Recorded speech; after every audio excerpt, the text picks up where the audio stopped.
খলিফাতুল মুসলিমিন ওমর ফারুক রাদিয়াল্লাহু তাআলা আনহু মদিনার পাহাড়ি এলাকা দিয়ে চলতেছেন। কোনো মানুষ নাই, জনশূন্য এলাকা। ওমর ফারুক রাদিয়াল্লাহু তাআলা আনহু তাকায়া দেখে পাহাড়ি এলাকার মধ্যে একটা যুবক, কোনো মানুষ নাই, একা একা পাথরের সাথে মাথা ঠুকায়া ঠুকায়া চোখের পানি সারিয়া কান্না করতেছে। কপাল ফেটে রক্তগুলো বায়া বায়া পড়তেছে। ওমর আশ্চর্য হয়ে গেলেন। জনশূন্য এলাকা, পাহাড়ি এলাকা, এখানে কোনো মানুষ বসবাস করে না। যুবক একা একা পাথরের সাথে মাথা ঠুকায়া ঠুকায়া কেন কান্না করে? তার কপাল ফেটে গেল, রক্তগুলো বায়া বায়া পড়তেছে। ওমর ফারুক রাদিয়াল্লাহু তাআলা আনহু বলে, যুবক তোমার মনে কি দুঃখ আমারে বলো, কেন পাথরের সাথে মাথা ঠুকায়া ঠুকায়া কাঁদতেছো? যুবক, মনে হয় তোমার মনের মধ্যে কোনো বড় ব্যথা, বড় দুঃখ। ওমর বলতেছে, যুবক তোমার মনের মধ্যে কি দুঃখ আমারে বলো। ওই যুবক বলে, ওমর আমার সমস্যা তুমি সমাধান করতে পারবা না। ওমর বলে, কি বলো? বলে, হ্যাঁ আমার সমস্যা সমাধান করতে পারবে একমাত্র রহমাতুল লিল আলামিন। ওমর, যদি তুমি আমাকে সাহায্য করতে চাও তাহলে আমাকে আল্লাহর পয়গম্বরের বাড়িতে নিয়ে যাও। আল্লাহর পয়গম্বরের সামনে আমার সমস্যার কথা বলবো। আমি জানি এই সমস্যার সমাধান তুমি করতে পারবা না। ওমর ফারুক রাদিয়াল্লাহু তাআলা আনহু বলে, যুবক এখন তো একদম সকাল সময়, ঠান্ডার মৌসুম, আমি যাই আল্লাহর পয়গম্বরের বাড়িতে যাই, আল্লাহর পয়গম্বর থেকে অনুমতি নিয়ে আসি। যদি আল্লাহর পয়গম্বর তোমাকে যাইতে বলে আমি নিয়ে যাব, আর আল্লাহর পয়গম্বর না করলে তোমাকে নিতে পারবো না। ওমর ফারুক রাদিয়াল্লাহু তাআলা আনহু বিশ্বনবী রহমাতুল লিল আলামিনের বাড়িতে চলে গেল। দরজার মধ্যে নক করতেছে। আল্লাহর হাবিব মুহাম্মদুর রাসূলুল্লাহ সাল্লাল্লাহু আলাইহি ওয়াসাল্লাম বলে, এই সকালবেলা কে আমার দরজার মধ্যে নক করে? ওমর ফারুক রাদিয়াল্লাহু তাআলা আনহু বলে, আসসালাতু আসসালামু আলাইকা ইয়া রাসূলুল্লাহ, আসসালাতু আসসালামু আলাইকা ইয়া হাবিবাল্লাহ। ওগো আল্লাহর রাসূল, আনা ওমর ইবনুল খাত্তাব, আমি ওমর আপনার কাছে আসছি। আল্লাহর পয়গম্বর বলে, ওমর এই সকালবেলা তুমি আমার কাছে কেন আসলা? ওমর বলে, ও রহমাতুল লিল আলামিন, আজকে এমন একটা ঘটনা আমি দেখলাম যা জীবনে কোনোদিন দেখি নাই। আল্লাহর পয়গম্বর দরজা খুলে দিলেন, বললেন, ওমর কি দেখেছ? ওমর বলে, ইয়া রাসূলুল্লাহ, সকালবেলা মদিনার পাহাড়ি এলাকা দিয়ে হাঁটতেছিলাম, তাকাইয়া দেখলাম একটা যুবক পাহাড়ের নিচে একটা পাথরের সাথে মাথা ঠুকায়া ঠুকায়া কাঁদতেছে, তার কপাল ফেটে রক্ত বায়া বায়া পড়তেছে। আমি বললাম, যুবক তোমার মনের মধ্যে কি দুঃখ আমারে বলো। ওই যুবক বলে, ওমর আমার দুঃখ তুমি সমাধান করতে পারবা না। ও ওমর, তুমি এর সলিউশন দিতে পারবা না। আমি বললাম, তাহলে তোমার জন্য আমি কি করতে পারি? বলে, রহমাতুল লিল আলামিনের কাছে আমারে নিয়ে যাও। আমার বিশ্বাস এই সমস্যার সমাধান একমাত্র আল্লাহর পয়গম্বর দিতে পারবে। আমি বললাম, যুবক তুমি দাঁড়াও, আমি আল্লাহর পয়গম্বরের বাড়িতে যাব, অনুমতি নিব। যদি আল্লাহর পয়গম্বর অনুমতি দেয় তোমাকে নিয়ে যাব, আর আল্লাহর পয়গম্বর অনুমতি না দিলে নিতে পারবো না। ওগো আল্লাহর পয়গম্বর, যদি আপনি অনুমতি দেন যুবকটারে আপনার সামনে হাজির করব, আর আপনি অনুমতি না দিলে তাকে আমি হাজির করব না। আল্লাহর পয়গম্বর বললেন, ওমর যাও যাও। সকালবেলা যুবকটা পাথরের সাথে মাথা ঠুকায়া ঠুকায়া কান্না করে। আমি এই যুবকটারে দেখতে চাই, কথা বলতে চাই। এই যুবকটার মনের মধ্যে কি দুঃখ আমি একটু জানতে চাই। যাও যাও, যুবকটারে আমার কাছে নিয়ে আসো। খলিফাতুল মুসলিমিন ওমর হাঁটি হাঁটি পা পা করে যুবকটার কাছে গেল। যুবক আয় আয়, আল্লাহর পয়গম্বর তোকে নিয়ে যাইতে বললো, আল্লাহর পয়গম্বর তোমাকে ডেকেছেন। ওই যুবককে নিয়ে ওমর ফারুক রাদিয়াল্লাহু তাআলা আনহু আবার বিশ্বনবী মুহাম্মদ রাসূলুল্লাহ সাল্লাল্লাহু আলাইহি ওয়াসাল্লামের দরবারে হাজির হয়ে গেলেন। আল্লাহর পয়গম্বরকে সালাম দিলেন। আল্লাহর পয়গম্বর দরজা খুললেন। দরজা খুইলা তাকাইয়া দেখে যুবকের কপাল থেকে এখন রক্তগুলো বায়া বায়া পড়ে। আল্লাহর পয়গম্বরে বড় মায়া হয়ে গেল। যুবক তোমার মনের মধ্যে কি দুঃখ আমারে বলো, কেন তুমি একা একা পাথরের সাথে মাথা ঠুকায়া ঠুকায়া কান্না করতেছিলা? ওই যুবকটা বলো, গো ওমর আল্লাহর পয়গম্বরকে বলেন, আমি আমার জীবনে এমন একটা অন্যায় করেছি, আমি আমার জীবনে এমন একটা পাপ করেছি, আমার মনে হয় ওই পাপের গুনাহ আল্লাহ তাআলা মাফ করবে না। আল্লাহর পয়গম্বর বলে, যুবক কি পাপ করেছো? যুবক বলে, আল্লাহর পয়গম্বর আমার পাপটা অনেক বড়। আল্লাহর পয়গম্বর বলে, যুবক তোমার কি পাপ এই আসমান থেকেও বেশি বড় নাকি? যুবক বলে, ও রাহমাতুল লিল আলামিন, আমার পাপ এই আসমান থেকেও বেশি বড়। আল্লাহর পয়গম্বর বলে, ও যুবক তোমার গুনাহ কি এই জমিন থেকেও বেশি বড় নাকি? ওই যুবক বলে, ইয়া রাসূলুল্লাহ আমার গুনাহ এই জমিন থেকেও বেশি বড়। আল্লাহর পয়গম্বর বলে, যুবক আল্লাহর রহমত এই জমিন থেকেও বেশি বড়, আল্লাহর রহমত আসমান থেকেও বেশি বড়। ও যুবক তুমি এমন কি গুনাহ করেছো? যুবক বলে, ইয়া রাসূলুল্লাহ আমার জীবনে এমন একটা গুনাহ হয়েছে, আমার মনে হয় আল্লাহ তাআলা আমার গুনাহটা মাফ করবে না। আল্লাহর পয়গম্বর বলে, কি এমন গুনাহ করছো রে যুবক? আশরাকতা বিল্লাহ, তুমি কি আল্লাহর সাথে কাউকে শরীক করছো? না নবী শরীক করি নাই। কি করছো? আকতালতা নাফসা, কাউকে হত্যা করছো? না হত্যাও করি নাই। আল্লাহর পয়গম্বর বললেন, তুমি শিরিকও করো নাই, কাউরে হত্যাও করো নাই, তো কেমনে বড় গুনাহ করলা আমারে বলো। ওই যুবক বলো, গো নবীজি আমি একজন পেশাদার কাফন চোর। মদিনার মধ্যে যখন কোনো মানুষকে মাটির নিচে দাফন করা হয়, দাফন করিয়া যখন সবাই চলিয়া যায়, রাত্রিবেলা আমি পেটের দায়ে কবরে ডুইকা কাফন চুরি করিয়া ওই কাফন বাজারে বিক্রি করিয়ে দিতাম। এটা হলো আমার পেশা। ওগো নবীজি এমন করে করে আমি দিন চালাইতেছিলাম, হঠাৎ করে মদিনার মধ্যে একজন সুন্দরী যুবতীর ইন্তেকাল হয়ে গেল। মদিনার সবচেয়ে সুন্দরী হুরে মদিনা যখন মারা গেল, যখন তাকে দাফন করিয়া সবাই চলে গেল, আমি তার কবরের মধ্যে ডুইকা গেলাম কাফন চুরি করবার জন্য। কাফনের কাপড়টা যখন টান দিলাম, তাকাইয়া দেখি এমন সুন্দরী যুবতী নূরের জল জল জল জল করতেছে। একটা কাপড় খুললাম, দুইটা কাপড় খুললাম, পাঁচটা কাপড় খুললাম, এমন সুন্দরী যুবতী জীবন আমি কোনোদিন দেখি নাই।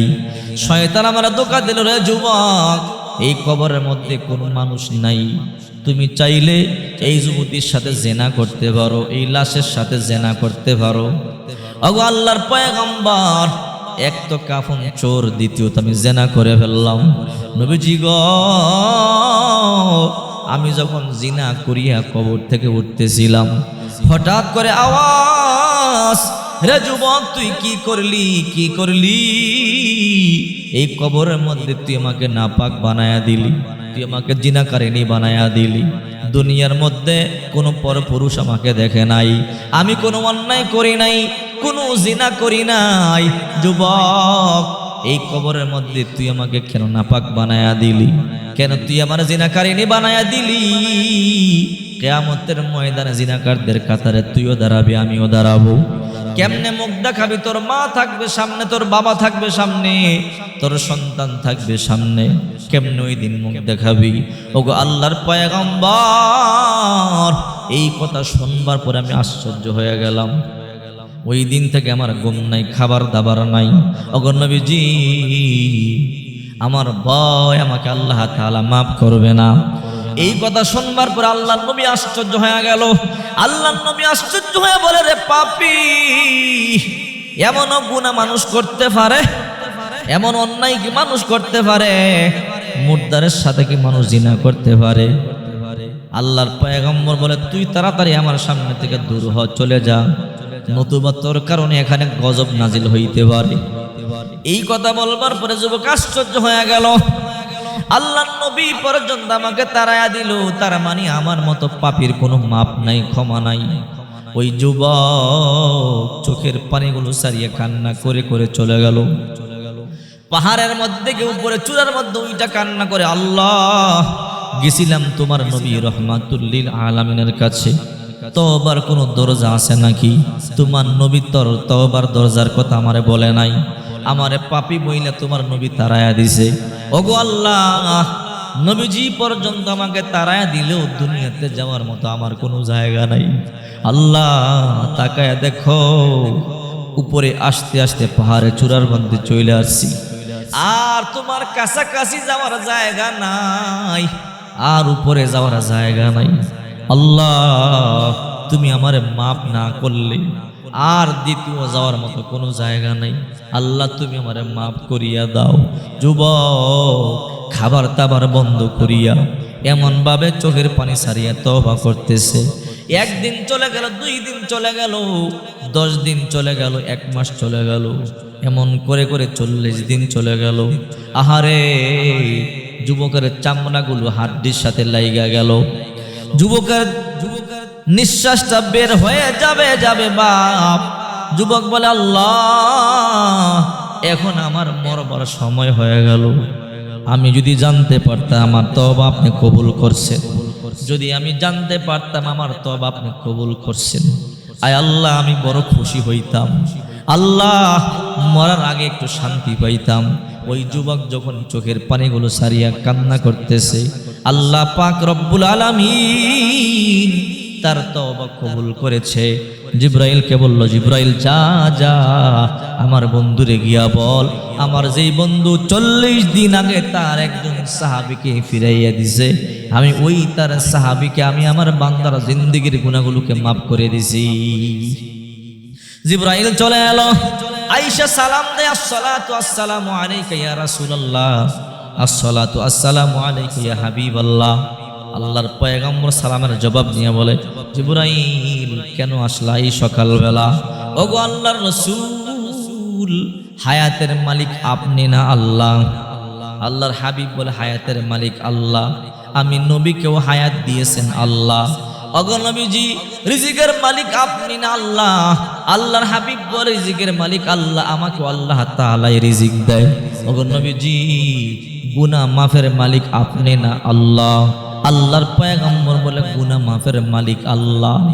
যদি আল্লাহ তাআলা সব কিছুর মালিক হয়, আল্লাহর যেই বান্দাকে আপনি আপনার দরবার থেকে তাড়াইয়া দিয়েছেন 40 দিন আগে, ওই বান্দারে আল্লাহ তাআলা মাফ করে দিয়েছে, তার তওবা আল্লাহ তাআলা কবুল করেছে।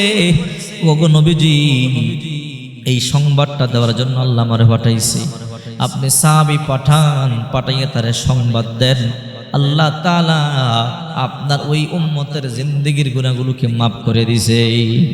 আল্লাহর হাবিব বলে, ওমর তাড়াতাড়ি যাও, ওই যুবকটারে গিয়া সংবাদ দাও, আল্লাহ তাআলা তার তওবা কবুল করেছে। ওমর ফারুক রাদিয়াল্লাহু তাআলা যুবকটার কাছে গেলেন, গিয়ে দেখে যুবক আগের মতো নাই, চামড়াগুলো হাড্ডির সাথে লাইগা গেছে, যুবক সঠিকভাবে কথাই বলতে পারে না। ওমর ফারুক রাদিয়াল্লাহু তাআলা বলে, যুবক রে, তোর কপাল ভালো, তোর তওবা আল্লাহ কবুল করেছে, আল্লাহর পয়গম্বর তোরে যাইতে বলেছে। ওমর ফারুক রাদিয়াল্লাহু তাআলা যুবককে নিয়ে আল্লাহর পয়গম্বরের দরজার সামনে হাজির। আল্লাহর পয়গম্বর যুবকের ধরিয়া বুকের মধ্যে জড়াইয়া কপালে চুমা দিয়া বলে, যুবক তোর কপাল ভালো, আল্লাহ তাআলা তোর তওবা কবুল করেছে, তোর জিন্দেগীর সব গুনাহ আল্লাহ তাআলা মাফ করে দিয়েছে। আল্লাহ তাআলা বলেন, ইয়া ইবাদি আল্লাযীনা আসরাফু আলা আনফুসিহিম লা তাকনাতু মির রাহমাতিল্লাহ ইন্নাল্লাহা ইয়াগফিরুয যুনুবা জামিআ ইন্নাহু হুয়াল গফুরুর রহিম। আল্লাহ তাআলা বলে, হে আমার আদরের বান্দা বান্দীরা, গুনাহ করেছো, অন্যায় করেছো, নফসের উপরে জুলুম করেছো, এ আমার বান্দা বান্দীরা, আমার রহমত থেকে নৈরাশ হইও না। আমি আল্লাহ ক্ষমাকারী, আমি আল্লাহ চাইলে ক্ষমা করে দেই। আমার কাছে চাও, আমি দয়ালু, আমি ক্ষমাকারী। আমার কাছে চাইলে আমি আল্লাহ তাআলা তোমার জিন্দগির সব পাপরাশিগুলো ক্ষমা করে দিব। সব কিছুর মালিক আল্লাহ তাআলা। এই জন্য আল্লাহর কাছে চাইবেন, চোখের পানি ছেড়ে ছেড়ে আল্লাহর কাছে চাইলে আল্লাহ তাআলা মাফ করে দিবে। আপনি আল্লাহর কাছে যত পাপ করেছেন, পাপের বোঝা মাথায় নিয়ে যখন চোখের পানি ছেড়ে তওবা করবেন, রাসূল করিম সাল্লাল্লাহু আলাইহি ওয়াসাল্লাম বলেন, আত-তাইবু মিনাজ যামবি কামাল্লা যামবালাহ। তওবাকারী এমন হয়ে যায় তারা যেন কোনো গুনাহই নাই। একটা নবজাতক সন্তান মায়ের গর্ভ থেকে জন্ম নিলে যেইরকম নিষ্পাপ, তওবাকারী ওইরকম নিষ্পাপ হয়ে যায়। আপনি যদি চোখের পানি সারিয়া তওবা করেন, আল্লাহ আর জীবনে গুনাহ করব না, অন্যায় করব না। যদি তওবার মতো তওবা করতে পারেন, আল্লাহ তাআলা জিন্দেগীর সমস্ত গুনাহ মাফ করে